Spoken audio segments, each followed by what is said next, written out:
Olá, boa noite. Câmara dos Deputados promete votar nesta quarta-feira projeto de lei para proteger menores na internet. Comissão parlamentar que vai investigar fraudes do INSS começa os trabalhos também nesta quarta. Capital da Hungria é cogitada para sediar reunião entre Trump, Putin e Zelensky. O Jornal da Record está no ar. Oferecimento Bradesco Empresas e Negócios. Autoajude-se e abra sua conta PJ. A Câmara dos Deputados deve votar nesta quarta-feira o projeto de lei de combate à adultização de menores em redes sociais. Os deputados aprovaram a urgência do projeto em reunião de líderes. Então vamos ao vivo a Brasília conversar com o Yasmin Costa, que acompanhou. Yasmin, o assunto agora passa a bloquear a pauta do plenário da Câmara e nada mais é votado até que a questão seja resolvida, não é mesmo? Exatamente. Boa noite, Cris. Com a aprovação dessa urgência, o projeto ganha prioridade, além de encurtar a fase de debates e permitir que esse texto seja votado diretamente no plenário da Câmara. A votação da urgência foi simbólica e teve o apoio de governistas e da oposição. Somente o Novo e o Partido Liberal pediram uma votação nominal. O texto torna a responsabilidade das plataformas digitais verificar a idade dos usuários e bloquear acessos inadequados, além de evitar o direcionamento de anúncios comportamentais para menores.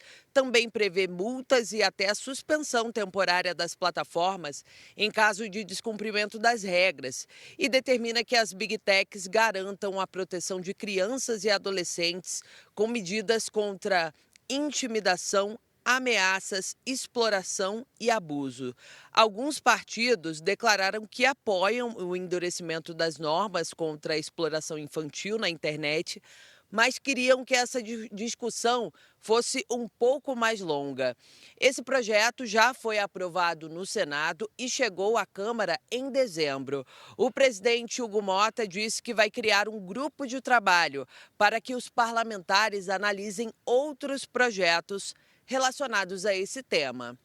Cris. Vamos acompanhar, Yasmin, tema importantíssimo, obrigada.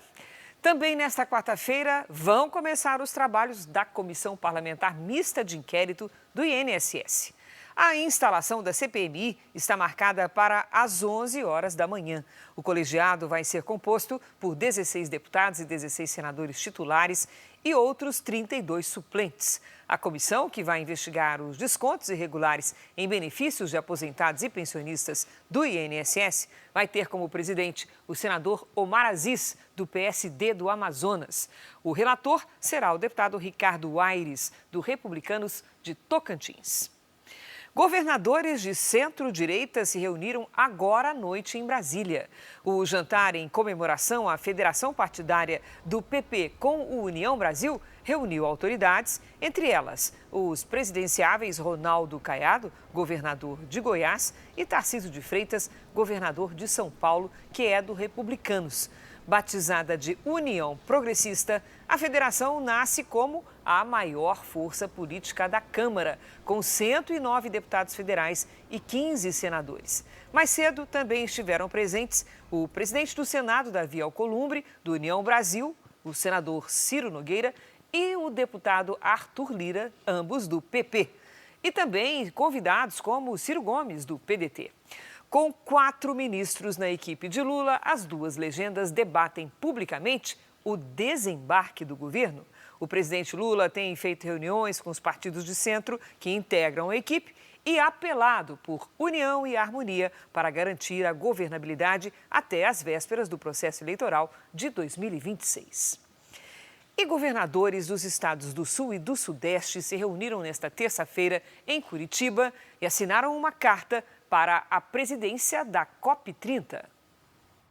O documento destaca a importância da Mata Atlântica nas discussões climáticas internacionais. O bioma abriga mais de 70% da população brasileira. Nós tivemos uma ampliação da nossa floresta, fruto do cuidado e de políticas públicas que os estados vêm buscando fazer. Os governadores propõem a criação de um fundo para a conservação. para poder fazer obras de adaptação. Sem planos, sem projetos, os estados têm mais dificuldade. As autoridades lembraram ainda que os estados trabalham juntos no fortalecimento de políticas sustentáveis. O aço produzido em Minas Gerais é o aço mais verde do mundo, já que boa parte do combustível utilizado é um carvão vegetal, o que não acontece em nenhum outro lugar do mundo. Hoje, as defesas civis dos estados também estão integradas e compartilham dados para a diminuição de riscos e atuação em eventos extremos. O que aconteceu no Rio Grande do Sul é uma demonstração importante de que, independentemente de cada um fazer a sua parte, nós precisamos fazer todos juntos, em cooperação, um trabalho de mitigação, de redução das mudanças climáticas. O documento, assinado pelos governadores, deve ser encaminhado à COP30, Conferência das Nações Unidas sobre Mudança do Clima, que será realizada em Belém. O que nós entendemos é que há de se ter um equilíbrio entre o desenvolvimento e a preservação, chamado de desenvolvimento sustentável.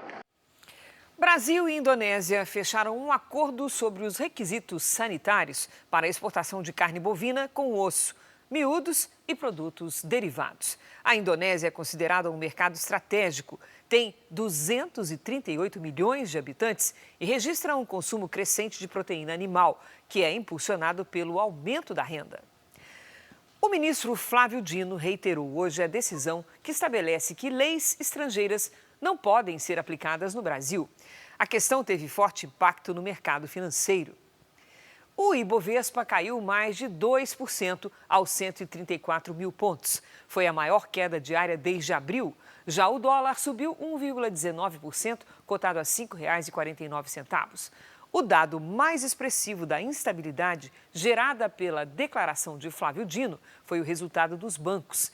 Em 5 das maiores instituições que atuam no Brasil, as perdas passaram de 41 bilhões de reais.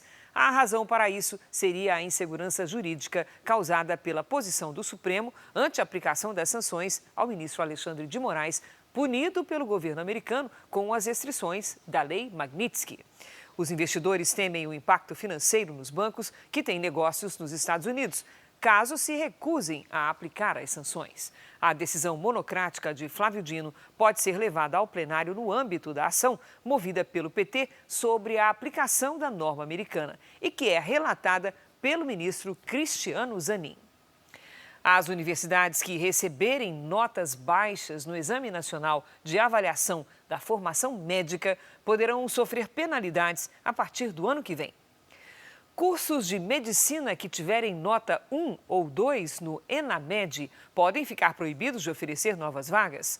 Também podem ter novos contratos com o financiamento estudantil suspensos e ficar de fora da seleção do programa Universidade para Todos. As medidas foram anunciadas pelos ministros da Educação, Camilo Santana, e da Saúde, Alexandre Padilha. O ENAMED é obrigatório para todos os estudantes de último ano de medicina no país. Um funcionário da Casa Branca afirmou que Donald Trump telefonou para o primeiro-ministro da Hungria, Viktor Orbán, para conversar sobre a guerra na Ucrânia. A capital húngara, Budapeste, estaria sendo cogitada para a reunião entre Vladimir Putin, Volodymyr Zelensky e Donald Trump. Orbán é aliado dos Estados Unidos, mas em relação à guerra, faz críticas ao envio de ajuda financeira e militar à Ucrânia por parte dos países da União Europeia. A Hungria integra o bloco europeu e também a OTAN, a aliança militar do Ocidente, liderada pelos Estados Unidos. O governo americano se comprometeu a garantir a segurança da Ucrânia, mas descartou o envio de tropas. Um dia depois de conversar com os presidentes da Ucrânia e da Rússia, Donald Trump disse em entrevista por telefone que não sabe mais se Vladimir Putin quer chegar a um acordo. O republicano acrescentou que espera que o russo seja bom e que Volodymyr Zelensky seja flexível.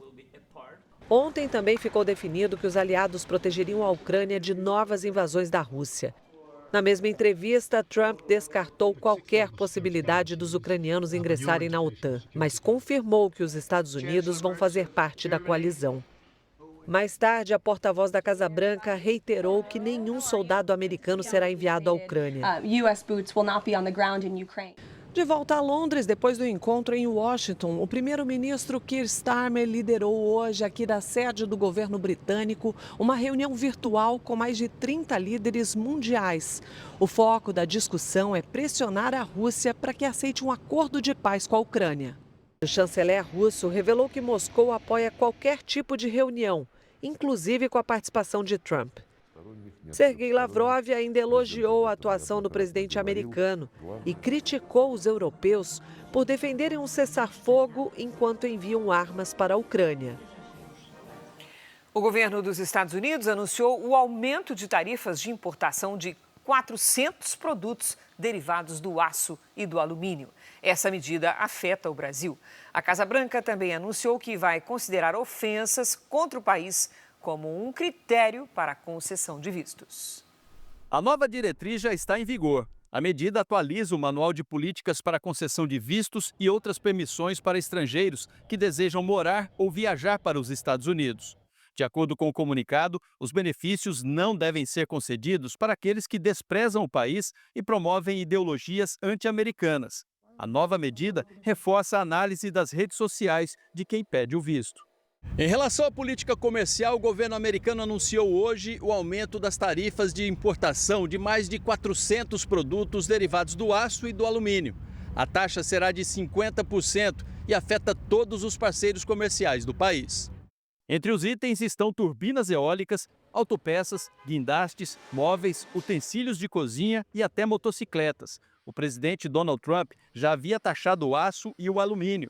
E o Brasil foi um dos países mais afetados por causa do grande volume de exportação desses produtos. Segundo o Departamento de Comércio, o objetivo é proteger a indústria local e reduzir a dependência de matéria-prima do exterior. Até mesmo cargas em trânsito serão taxadas com a nova alíquota.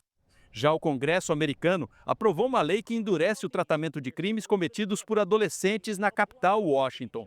A nova legislação permite que adolescentes sejam julgados como adultos em casos de crimes graves, como homicídio e roubo à mão armada. A justiça colombiana revogou a prisão domiciliar do ex-presidente Álvaro Uribe. O Tribunal Superior de Bogotá determinou a libertação imediata de Uribe, condenado a 12 anos por fraude processual e suborno, em uma investigação que começou em 2018. Pela decisão da Corte, o ex-presidente poderá recorrer da sentença em segunda instância em liberdade. Ele governou a Colômbia por 2 mandatos seguidos, de 2002 a 2010. Uribe é o fundador do partido de direita Centro Democrático. Apoiadores alegam que a condenação é perseguição política. E o presidente da Venezuela, Nicolás Maduro, disse que vai mobilizar mais de 4 milhões de milicianos para lutar contra o que chamou de ameaças dos Estados Unidos. O anúncio foi feito durante a transmissão de um evento do governo. Maduro disse que vai se preparar em todas as frentes para o que chamou de ameaça do império. Em qualquer circunstância que se apresente. 4,5 milhões de milicianos foram convocados. Esses grupos nasceram em 2007, no governo do ditador Hugo Chávez, que promovia a ideia de povo armado para defender a pátria. Na prática, são trabalhadores treinados e armados que agem nas periferias para denunciar moradores que são críticos ao regime. Hoje, as milícias bolivarianas são vinculadas às Forças Armadas. A reação é uma resposta aos Estados Unidos, que aumentaram a recompensa por informações que levem à prisão de Maduro. Agora, são 50 milhões de dólares. O equivalente a mais de 270 milhões de reais. O aumento da recompensa é um recado claro de que o presidente da Venezuela permanece na mira dos Estados Unidos. A quantia pode incentivar também pessoas próximas a fornecer informações sobre ele. Hoje, a porta-voz da Casa Branca, Caroline Leavitt, disse que Maduro não é um presidente legítimo e que foi condenado nos Estados Unidos por tráfico de drogas. O governo americano enviou 3 navios de guerra para a costa da Venezuela como parte do plano de Donald Trump para combater cartéis de drogas na América Latina. O estado americano da Carolina do Norte se prepara para a chegada de um furacão de categoria 2, numa escala que vai até 5. O furacão Erin se move pelo Oceano Atlântico com ventos de até 175 km por hora. Autoridades alertaram turistas e moradores da ilha de Outer Banks para deixarem a região. A expectativa é de que o nível do mar suba e a ilha fique isolada por vários dias. Mais de 5.000 bombeiros combatem incêndios florestais que atingem a Espanha. O fogo se aproxima de vilarejos.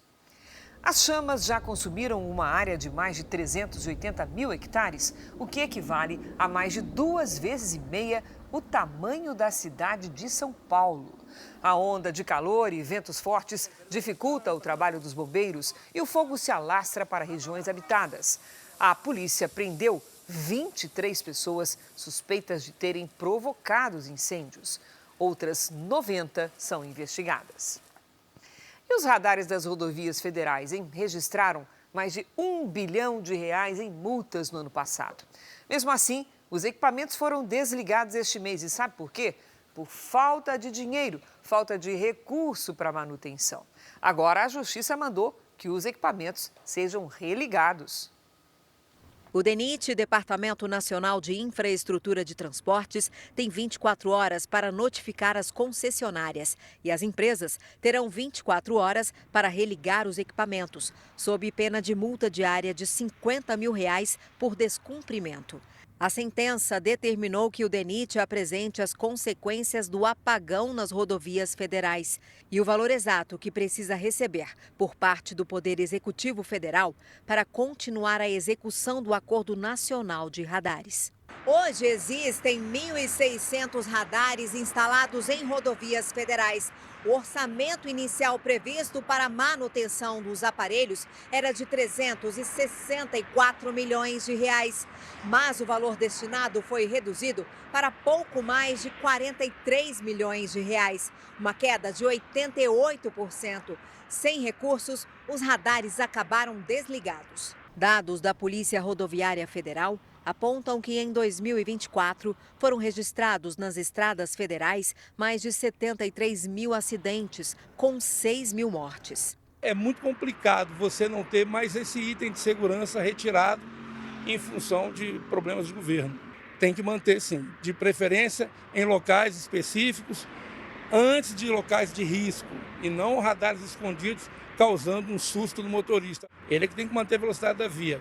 Mas um radar bem posicionado, ele faz com que você mude a sua postura na condução. A arrecadação com multas aplicadas pelos aparelhos passou de R$1 bilhão em 2024. Em nota, o DENIT informou que a Advocacia Geral da União vai apresentar a defesa. E foi o Jornal da Record. Ouça essa e outras edições dos boletins JR 24 horas, também nas plataformas de áudio. Você fica agora com Fala que eu te escuto. Boa noite, boa quarta-feira para você.